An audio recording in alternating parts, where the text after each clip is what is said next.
WLNS is here for you with 6 News at 5. President Trump waded into the ongoing war between Russia and Ukraine again today, saying he's considering sanctions against Russia until a peace deal is reached. It's our top story this Friday at 5. Thanks for joining us. I'm Sherry Jones. It comes as he's paused some tariffs on Mexico and Canada after bumping them up earlier this week. And his administration plans to slash the size of the federal workforce are now moving forward, including an announcement today that the Department of Homeland Security is ending its collective bargaining agreement that provided union protections to TSA workers. Erica Brown is here for you with the very latest from the Trump administration. Ukrainian firefighters worked to put out the flames after a drone strike hit this house in the Odessa region. The Ukrainian Air Force said Russia launched at least 58 missiles and nearly 200 drones overnight targeting energy facilities. Right now, they're bombing the hell out of Ukraine. President Trump had this message for Russia on social media Friday. I am strongly considering large-scale banking sanctions and tariffs on Russia until a ceasefire and final settlement agreement on peace is reached. Despite the threat, Trump says he thinks Russia is ready to negotiate. I've always had a good relationship with Putin. And, you know, he wants to end the war. He wants to end it. And I think he's going to be more generous than he has to be. After last week's derailed meeting with Ukrainian President Volodymyr Zelensky, the administration is planning talks with Ukrainian officials in Saudi Arabia next week. Friday, President Trump also had more to say about tariffs against key U.S. trading partners. He acknowledged consumers could feel some temporary disturbance as he threatened Canada with reciprocal tariffs on dairy and lumber products. Canada has been ripping us off for years on tariffs for lumber and for dairy products.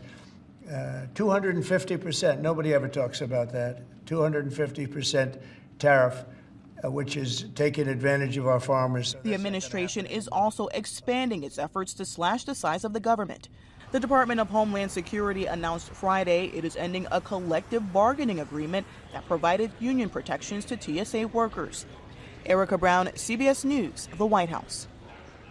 Back here in Lansing, after President Trump paused military aid to Ukraine, it's left many Ukrainians and their supporters confused and questioning where the two nations lie. Taryn Simmons spoke to a local Ukrainian art curator and got their take on the country's allyship. Taryn? Yeah, Sherry, I spoke to Ukrainian art historian and curator Svetlana Berdieva, who recently worked on an art exhibit at MSU. The exhibit, Resistance of Ukrainian Art of Freedom, features artists from all over the world. It reflects the change of Ukraine during 2014 and the destruction and violence from Russia. Berdieva says the exhibit teaches Americans about resilience and how to defend their rights in the face of a crisis. She says after the meeting between Zelensky and Trump, she hopes there can still be some kind of understanding, even after the U.S. stops sending military aid. I believe that there is still much solidarity remaining. I believe that many Americans support Ukraine because supporting Ukraine is supporting justice. Well, whatever the political situation is, people are those who have agency, and people have agency to act, and people have agency to help each other. The exhibit Resistance Ukrainian Art of Freedom is open now until March 21st at Scene Metro Space on Albert Street in East Lansing. Sherry, back to you. Science lights the way! Science lights the way! There are Stand Up for Peace rallies happening throughout the country to push for the restoration of federal scientific funds and the reinstatement of terminated employees, an end to government interference in science, and a commitment to diversity, equity, and accessibility in science. A Stand Up for Science rally was held today at the state capitol. We'll have more on this story coming up for you tonight on 6 News at 6. The scientific and medical communities are urging people to get their measles vaccine as the outbreak shows no signs of slowing down. The CDC says at least 164 cases of the virus have been detected here in the United States since January. Experts say even after an infected person has recovered, the virus can cause lasting damage to a person's immune system, raising the risk of other infections.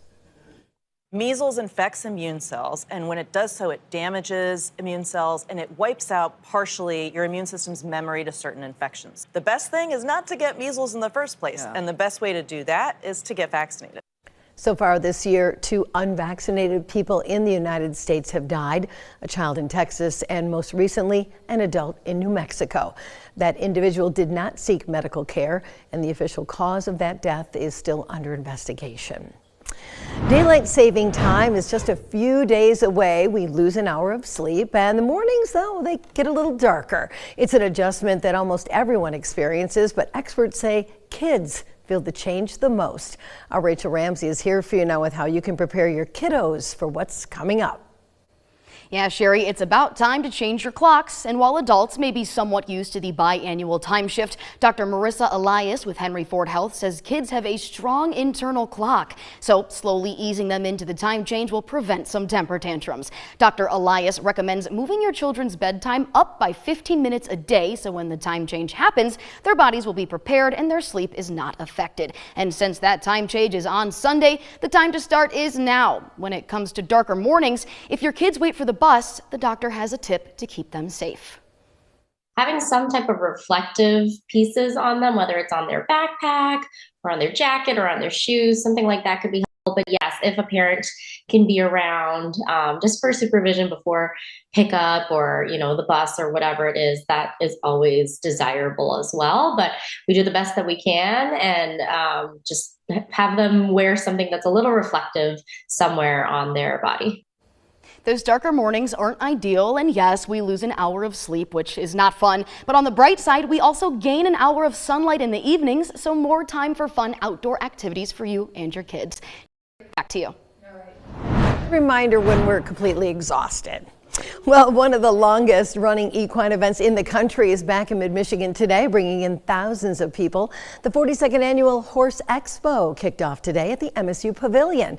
Now, this 3-day family-friendly event will include a rodeo show, clinics and presentations, more than 200 shopping booths, and a main event that will feature members of the hit TV show Yellowstone. Organizers say this event brings in people together all over the country, and there's always something that everyone will enjoy at the Horse Expo. What makes it so special is the longevity of it, is that it's been 42 years. It's one of the longest running expos in the country. And also just that it's here right in our backyard and it's right here in our community. And that we bring people from, all over the country, all over the state. And it's for everyone, if that be, someone that's looking to shop, if that's someone to look and learn something. I think that's what makes this expo so special. Yeah, it's incredible. It's right in our own backyard, and the Horse Expo runs now through Sunday. For tickets, we do have a link for you on the Scene on 6 section of our website, WLNS.com. Well, for millions of people around the country, the season of Lent is now underway, and traditionally that means it is fish fry season.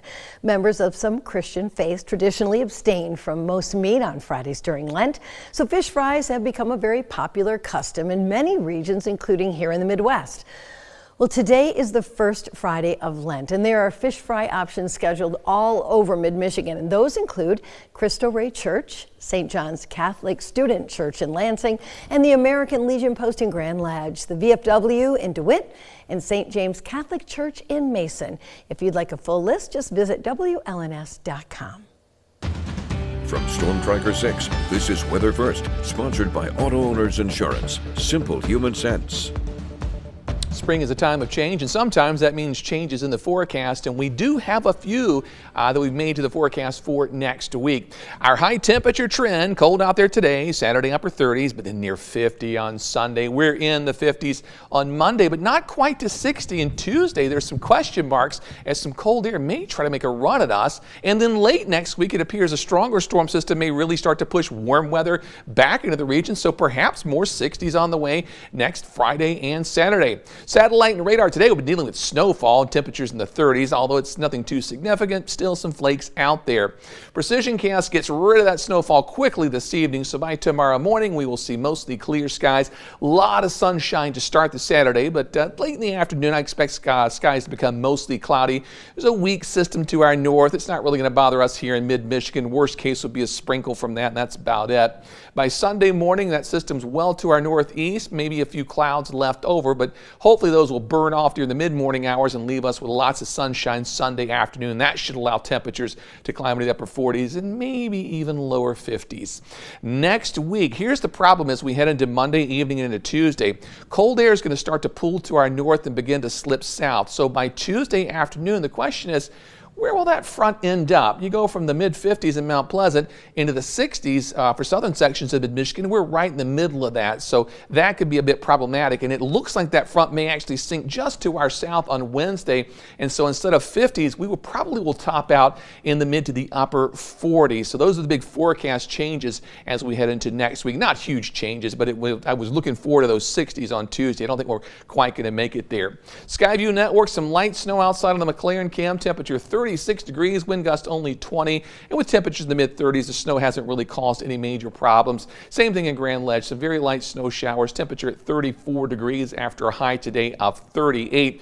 Jackson Cam visibility is a little bit lower, but I've been watching the roadways and they look primarily wet. So again, with temperatures near or above the freezing mark, it hasn't created too many problems for us. If we hit the 32-degree mark, maybe watch out for a slick bridge or overpass. And there you can see in Hillsdale, roadways are just wet despite temperatures very close to the freezing mark at 32 degrees. We made it up to 35, and this time of the year there's just so much incoming radiation from the sun, it still does a good job of heating surfaces like roads, so they're a bit above freezing, and that's why they're wet as opposed to frozen.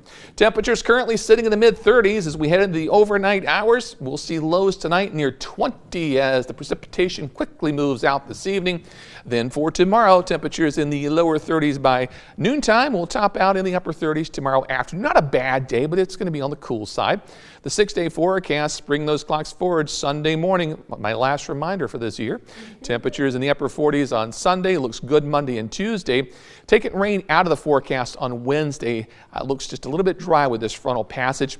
Warm, and look at that. I don't know if you can see it, but there are thunderstorm symbols next Saturday, with maybe a springtime thunderstorm event in the area. Stay tuned. Oh my goodness. You know, as Rachel said, it is spring forward, and our bodies do take a little time to adjust to that. Yeah, I was going to argue about the kids experiencing the worst of it. It hits me pretty hard every year. Me too. But with you predicting temperatures in the 60s, maybe it won't feel so bad. It takes the emotional edge off. Truly it does. All right.